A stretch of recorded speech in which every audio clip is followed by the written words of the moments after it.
Hello అండి, నమస్తే. కిచెన్లో ప్రతి ఒక్కరికి ఉపయోగపడే టిప్స్ని ఈ వీడియోలో షేర్ చేస్తున్నానండి. ఇలాంటి చిన్న చిన్న టిప్స్ తోటే మనము టైంని సేవ్ చేసుకోవచ్చు, మన పనులను కూడా చాలా ఫాస్ట్గా చేసుకోవచ్చు. అంతే కదండి, పడేసే వాటిని కూడా మనం ఇంట్లోకి చాలా బాగా యూజ్ చేసుకోవచ్చు. ఇక వీడియోలోకి వెళ్ళిపోదాం. ఇక్కడ చూసారు కదండి, మిక్సీ జార్ అనేది ఎంత మురికిగా తయారైందో. మనము ఇలాంటి వాటిని క్లీన్ చేయడానికి చాలా టైం తీసుకుంటుందండి, కానీ మనము చాలా తక్కువ టైంలో తక్కువ ఖర్చుతో ఈజీగా క్లీన్ చేసుకోవచ్చు. ముందుగా పాడైపోయిన బ్రష్ని తీసుకొని వీడియోలో చూపించిన మాదిరిగా బ్రష్ని చివరి కొన భాగాన్ని మలుచుకోవాలి. ఇప్పుడు ఈ మిక్సీ జార్లో బేకింగ్ సోడాను వేసానండి. దీంతో పాటుగా ఎలాంటి సర్ఫ్ అయినా సరేనండి, లేదా వాషింగ్ మిషన్లో వేసే లిక్విడ్ అయినా కొద్దిగా వేసేయండి. వైట్ వెనిగర్ కానీ చిల్లీ వెనిగర్ ఏదైనా యూజ్ చేయొచ్చండి. ఒకవేళ మీరు వెనిగర్ లేని ప్లేస్లో నిమ్మకాయ రసాన్ని కూడా వేసుకోవచ్చు. ఇలా వేసేసిన తర్వాత ఒక 2-3 మినిట్స్ పాటు దాన్ని మనం క్లీన్ చేయకుండా అలాగే పెట్టేసేయండి. ఇలా చేయటం వలన దాంట్లో ఉండి మురికి అనేది చాలా మెత్తబడుతుందండి. మనము బ్రష్తో క్లీన్ చేయగానే మనకి తక్కువ టైంలో ఈజీగా క్లీన్ అయిపోతుంది. నేనైతే ఇక్కడ ఒక 2-3 మినిట్స్ పాటు అలాగే పెట్టేశానండి. ముందుగా మనం ప్రిపేర్ చేసుకున్న బ్రష్ ఉంది కదండి, దాంతో ఈ మిక్సీ జార్ మొత్తాన్ని కూడా క్లీన్ చేసుకోవాలి. మిక్సీ జార్లో ఉండే వీల్ని ఇలా గట్టిగా పట్టుకొని మనం బ్రష్తో ఇలా క్లీన్ చేసామనుకోండి, చాలా త్వరగా క్లీన్ అయిపోతుంది. చూడండి, నిమిషంలోనే మిక్సీ జార్ అనేది క్లీన్ అయిపోయిందండి. దాంట్లో ఉండే మురికి అనేది పూర్తిగా వచ్చేస్తుంది. మీకు ఇలా ఒక గిన్నెలోకి వేసి కూడా చూపిస్తున్నాను చూడండి. మీరు కావాలంటే హాట్ వాటర్ని వేసుకొని కూడా క్లీన్ చేసుకోవచ్చండి. నేనైతే ఇక్కడ మామూలు వాటర్ని వేసి మరొకసారి ఇలా బ్రష్తో అనగానే పూర్తిగా పోతుందండి. ఇలా ఒకేసారి మురికి అనేది వచ్చేస్తుందండి. తర్వాత ఫ్రెష్ వాటర్తో మీరు క్లీన్ చేసుకుంటే మిక్సీ జార్ అనేది ఎంత మురికి పట్టినా సరేనండి, నీట్గా తయారవుతుంది. ఇంట్లో ఎన్ని మిక్సీ జార్లు ఉన్నా కూడా ఇదే ప్రాసెస్లో క్లీన్ చేసుకోవచ్చు. నేనైతే ఇక్కడ ఒక వెడల్పైన గిన్నెను తీసుకున్నానండి, లేదా మీరు బౌల్నైనా తీసుకోవచ్చు. హాట్ వాటర్ని మాత్రం వేయాలి. గ్యాస్ స్టవ్కి ఉండే వీటిని మనము ఇలా హాట్ వాటర్లో ఒక 2-3 మినిట్స్ కానీ 5 మినిట్స్ పాటు కానీ అలాగే ఉంచేసేయాలండి. ఇలా హాట్ వాటర్లో కొద్దిగా మనము సర్ఫ్ని కానీ లిక్విడ్ని కానీ లేదా మీరు ఏదైనా యూజ్ చేయొచ్చండి. సర్ఫ్తో పాటు విమ్ లిక్విడ్ ఉంటుంది కదండి, దాన్ని కూడా కొద్దిగా వేసేయండి. దీంతో పాటు వెనిగర్ ఉంటుంది కదండి, దాన్ని కూడా కొద్దిగా వేసేస్తున్నానండి. చూసారు కదండి, మనము బ్రష్ పెట్టి రుద్దాల్సిన పని లేకుండా చాలా త్వరగా క్లీన్ అయిపోతుందండి. ఇలా నేనైతే ఒక 5 నిమిషాలు అలాగే ఉంచేసి తర్వాత మామూలుగా మనము సోప్తో కానీ లేదా స్క్రబ్బర్తో క్లీన్ చేసుకుంటే చాలా నీట్గా తయారవుతుందండి. ఇక్కడ రుద్దాల్సిన పని కూడా లేదు, కానీ మనము ఈ సర్ఫ్ లిక్విడ్ వేసాం కదా, దాన్ని జిడ్డు పోవడానికి మనము ఇలా స్క్రబ్బర్తో క్లీన్ చేసుకోవాలి. వాటర్ చూసారు కదండి ఎంత మురికిగా తయారయ్యాయో. చివరగా ఫ్రెష్ వాటర్తో మరొకసారి క్లీన్ చేసుకుంటే సరిపోతుంది. మరొక యూస్ఫుల్ టిప్ని కూడా చూసేయండి. నచ్చితే తప్పకుండా లైక్ చేయండి. ఇలాంటి ప్లాస్టిక్ కవర్లు ఎన్నో ఉంటాయి కదండి, దాన్ని తీసుకొని మనము గ్రేటర్ ఉంటుంది కదా, ఇలాంటి చిన్న గ్రేటర్ని ఈ కవర్ లోపట ఇలా గట్టిగా పెట్టేసేయండి.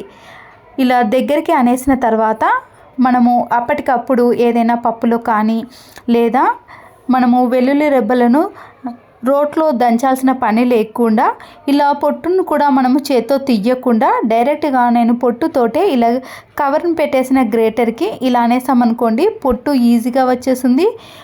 మనకి వెల్లుల్లి రెబ్బలది కూడా చాలా చిన్నగా మనకి ఎలాంటి సైజులో కావాలన్నా కూడా ఇలా గ్రేటర్తో ఈజీగా అనేసేయచ్చండి. అంతేకాకుండా మనము గ్రేటర్కి ఎలాంటి వెల్లుల్లి రెబ్బల స్మెల్ కానీ మళ్ళీ దాన్ని క్లీన్ చేయాల్సిన పని కూడా అస్సలకే ఉండదు. సెకండ్లలోనే వెల్లుల్లి రెబ్బలపై ఉండే పొట్టును తీయటమే కాకుండా దాంట్లో ఉండే పేస్ట్ను కూడా ఈజీగా తీసుకొని వాడవచ్చు. చూసారు కదండి, అంతేకాకుండా ఈ గ్రేటర్ కూడా నీట్గా ఉంటుంది, మళ్ళీ క్లీన్ చేయాల్సిన పని కూడా ఉండదు. మన ఇంట్లో చాలా రకాల నైఫ్లు కానీ సీజర్లు కానీ ఉంటాయండి. మనము ప్రతిరోజు యూజ్ చేయటం వలన వాటి షార్ప్నెస్ అనేది తగ్గిపోతుంది. ఇలా ఏదైనా ఒక రాయిని, స్మూత్గా ఉండే రాయిని తీసుకొని వీడియోలో చూపించిన మాదిరిగా షార్ప్నెస్ అనేది తగ్గిపోయిన దగ్గర ఇలా స్టోన్తో గట్టిగా రాసేయండి. ఇలా ఒక 2-3 మినిట్స్ పాటు అప్లై చేశారనుకోండి, మళ్ళీ అది కొత్త దానిలా షార్ప్నెస్లోకి వస్తుందండి.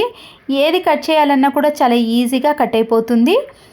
మళ్ళీ వీటిని కొత్త కొనాల్సిన పని కూడా ఉండదు.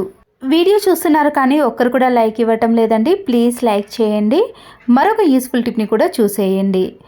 మనము ఏదైనా ఇలాంటి గాజు సీసాలో చట్నీలు కానీ లేదా అల్లం వెల్లుల్లి పేస్ట్ని పెట్టినప్పుడు ఘాటైన స్మెల్ అనేది అలాగే ఉంటుందండి. ఎంత క్లీన్ చేసినా కూడా ఆ స్మెల్ అనేది పోదు కదా. ఇలా అగ్గిపుల్లతో మనం ఫైర్ చేసి ఈ గాజు సీసాలో వేసి దాంట్లో ఉండే పొగ అనేది పూర్తిగా ఆ సీసా అంతా కూడా వ్యాపించాలి. ఇలా చేసిన తర్వాత క్యాప్ని తీసేసి మనము ఏదైనా పొడి క్లాత్తో క్లీన్ చేశారనుకోండి, ఎంత ఘాటైన స్మెల్ కూడా ఈ గాజు సీసాలో అస్సలకే ఉండదండి. మళ్ళీ ఫ్రెష్గా నీట్గా ఉంటుంది. ఎలాంటి బ్యాడ్ స్మెల్ అనేది రాదు. ఇక్కడ పొడవైన గ్లాసుని తీసుకున్నానండి. దీంట్లో కొద్దిగా వెనిగర్ని వేసిన తర్వాత వాటర్ని కూడా కొద్దిగా యాడ్ చేసుకోవాలి. ఇలా పై వరకు వేసిన తర్వాత దీంట్లో సాల్ట్ను కూడా వేసేయండి. మనము వెనిగర్ని సాల్ట్ను వేయటం వలన మన ఇంట్లో సీజర్లు చాలా కట్ చేసుకున్న తర్వాత పదును అనేది తగ్గిపోతుందండి. సీజర్లకు పట్టిన మురికి కూడా అలాగే గట్టిగా ఉంటుంది. మనం క్లీన్ చేసినా కూడా అంత త్వరగా పోవు కదా. మురికి పట్టిన షార్ప్నెస్ తగ్గిపోయిన ఈ కత్తెరలను ఇలా వాటర్ అనేది పూర్తిగా ఉండే విధంగా చూసుకోవాలండి. నేనైతే ఒక 5 నుంచి 10 నిమిషాల పాటు అలాగే ఉంచేసాను. ఇలా ఉంచిన తర్వాత చూడండి, ఏదైనా ఒక పొడి క్లాత్తో క్లీన్ చేసుకున్నారనుకోండి, ఈ కత్తెరలు అనేవి నీట్గా తయారవడమే కాకుండా మళ్ళీ షార్ప్నెస్లోకి అనేవి వచ్చేసాయి. ఇక్కడ మీకు మందంగా ఉండే ఏదైనా అట్టముక్కను కానీ లేదా ఇలాంటి స్టిక్కర్ ప్యాకెట్ని తీసుకొని కట్ చేసి చూపిస్తున్నాను చూడండి. చాలా ఈజీగా కట్ అయిపోతాయి. మరొక యూస్ఫుల్ టిప్ని కూడా చూసేయండి. వాటర్ బాటిల్స్ని మనము పిల్లలకు కానీ మనం ఎక్కడికైనా తీసుకెళ్ళినప్పుడు ఒక్కొక్కసారి దాంట్లో నుంచి వాటర్ అనేది లీకేజ్ అవుతుందండి. అలా లీకేజ్ కాకుండా ఉండాలంటే రబ్బర్ బ్యాండ్లు ఉంటాయి కదండి, బాటిల్కి పై భాగాన వేసిన తర్వాత క్యాప్ని గట్టిగా పెట్టేసామనుకోండి, దాంట్లో నుంచి ఒక్క డ్రాప్ కూడా కింద పడకుండా ఉంటుందండి. ఇలాంటి వాటర్ బాటిల్స్ అనేవి వేస్ట్ కాకుండా యూస్ చేసుకోవచ్చు. మరొక యూస్ఫుల్ టిప్, కిచెన్లో గ్యాస్ స్టవ్ అనేది ఏదైనా కర్రీ చేసినప్పుడు కానీ టీ పెట్టినప్పుడు కానీ పాలు మరిగించినప్పుడు స్టవ్ పైన ఇలా పూర్తిగా పడిపోతుందండి. దాన్ని క్లీన్ చేయడం చాలా కష్టమవుతుంది కదా. నేనైతే ఇక్కడ ఒక 1 వీక్ నుంచి వాడకుండా ఉన్న పుల్లటి పెరుగు ఉంటుంది కదండి, దాన్ని మాత్రం నేను ఇలా గ్యాస్ స్టవ్ పైన మురికికి పట్టిన దానిపైన వేసేసాను.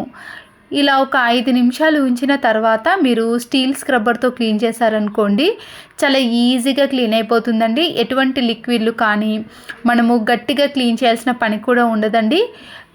నాకైతే ఇక్కడ వేస్ట్గా ఉన్న పెరుగును ఉంది కాబట్టి నేను యూజ్ చేశానండి. ఒకవేళ మీకు పెరుగును వేస్ట్ చేయడం కాదు అంటే 1 టీ స్పూన్ మాత్రం ఇలా స్టవ్ పైన వేసేసి అంతా స్ప్రెడ్ చేసేయండి. తర్వాత క్లీన్ చేసుకున్నారనుకోండి, గ్యాస్ స్టవ్ అనేది చాలా నీట్గా క్లీన్గా తయారవుతుంది. మీరు ఎటువంటి క్లాత్ని కూడా యూజ్ చేయాల్సిన పని లేదండి. డస్టర్ ఉంటుంది కదండి, దాంతో క్లీన్ చేసుకొని మళ్ళీ వాటర్తో క్లీన్ చేసుకున్నారనుకోండి, డస్టర్ కూడా నీట్గా ఉంటుంది. క్లాత్ని కూడా మీరు తర్వాత క్లీన్ చేయాల్సిన పని కూడా ఉండదు.